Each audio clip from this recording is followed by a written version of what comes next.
সারা বাংলার একটাই স্বর, জাস্টিস ফর আরজিকর। আরজিকর কাণ্ডে এক কথায় তোলপাড় গোটা বাংলা সহ দেশ। পুজোর আবহেও ছেদ পড়েনি প্রতিবাদে। মহালয়ার ভোর থেকেই তর্পণের পাশাপাশি তিলোত্তমার বিচারের দাবিতে জলে ভাসানো হয়েছে প্রতিবাদের প্রদীপ। বুধবার সকালবেলায় অর্থাৎ মহালয়ার দিন আরজিকর মেডিকেল কলেজ ও হাসপাতালের ক্যাম্পাসে বসল অভয়ার প্রতীকী মূর্তি।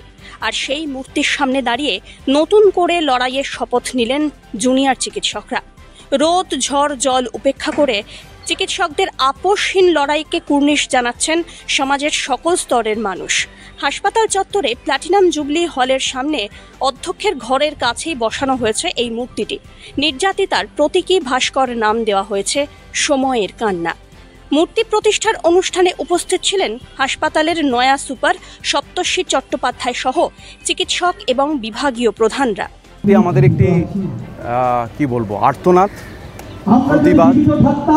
আমরা যে সময়ের মধ্যে দিয়ে চলেছি সেই সময়টাকে সাক্ষী রেখে আমরা এই মূর্তিটি এখানে প্রতিস্থাপন করেছি এবং পরবর্তীকালে যারা যারা এখানে আসবেন, যদি কারোর মনেও কোনো রকম কোনো দুর্বৃত্তির মতন চিন্তা থাকে, দুর্নীতির চিন্তা থাকে, কুকর্মের চিন্তা থাকে, তারা যেন একবার এই মূর্তিটার সামনে এসে দাঁড়ায় এবং মনে করে যে কি ঘটনার প্রেক্ষিতে কোন প্রতিবাদের জায়গা থেকে এই মূর্তিটি উন্মোচন করা হয়েছে বা এখানে স্থাপন করা হয়েছে, সেই জায়গা থেকেই আমাদের এই মূর্তিটি এখানে প্রতিস্থাপন করা।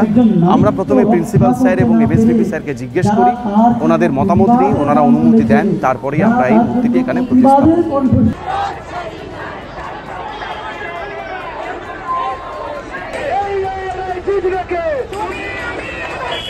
উল্লেখ্য, মহালয়ার আগের রাত থেকেই মহালয়ার ভোর, রাত দখল থেকে ভোর দখল।